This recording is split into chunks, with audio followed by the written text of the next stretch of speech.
My name's Jeremiah Wool. I'm from small town Arkansas, St. Joe. It's in Searcy County. We're in an extremely rural area. National Forest is what we're surrounded by. We've got the National Buffalo River that goes through there. Generally, out of 132 people, I can't even see 8 of them with binoculars. That's how far rural we are. There's not a lot in between. There's nothing there for as far as jobs and sense, but it's just natural forest. That's what we're surrounded by. To become a peer recovery specialist for me was the end of a life journey that I've been to try to find purpose. Becoming a peer recovery specialist was an avenue that allowed me to share my experiences, to use that as hope for somebody, and no longer carry myself as a victim. Overcoming these things is a process that's been time and a lot of heartache and a lot of pain. And what's that pain worth unless you can turn it into something that's benefit for somebody? So you turn that pain, turn it around, and you start telling your story in a positive manner. Then that's what my purpose is. That's what I'm supposed to be doing.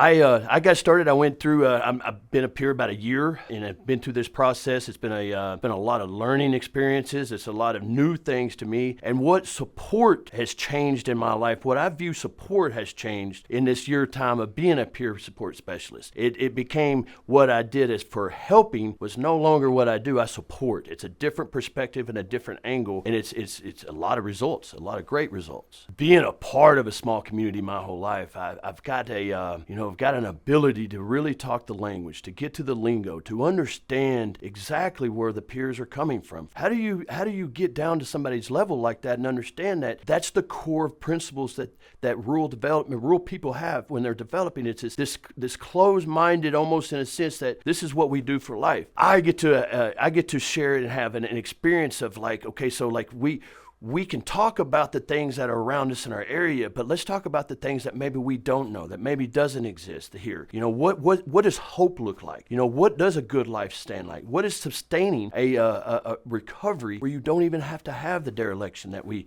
suffer in the rural areas? At the Recovery Center of the Ozarks, I get to every day involve my daily life around people like peers that are doing the same thing I'm doing, but in a sense, I get to share that experience with them. So like every day when I come through and my morning starts with waking everybody up. What's bothering us today? Are we emotionally sound? Are we maybe spiritually fit today? And maybe in the physical we're weak today? But that's what I get to do every day is become just transparent and honest and become a connective force that keeps us not ever being alone again.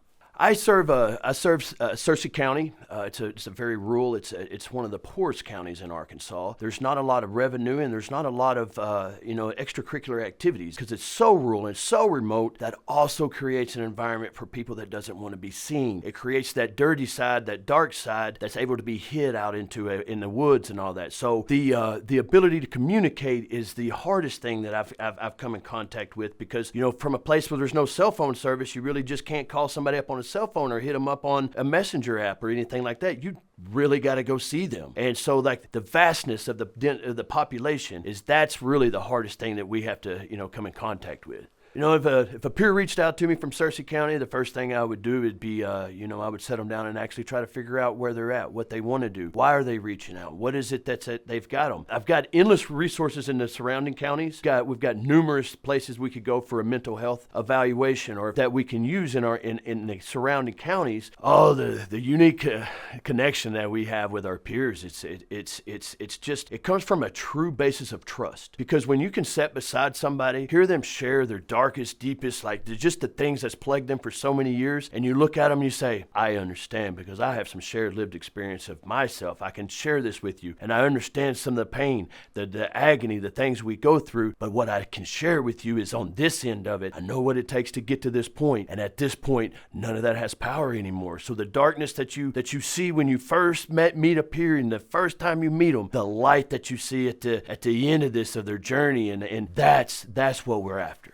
Yeah, if you found yourself struggling right now, the thing that I would say to you right now, if a person was struggling in a situation like this, is that at a moment where you feel like you're at the bottom, nobody wants you, nobody needs you, you have no purpose, no direction. At that moment, I would tell that person, try one more thing.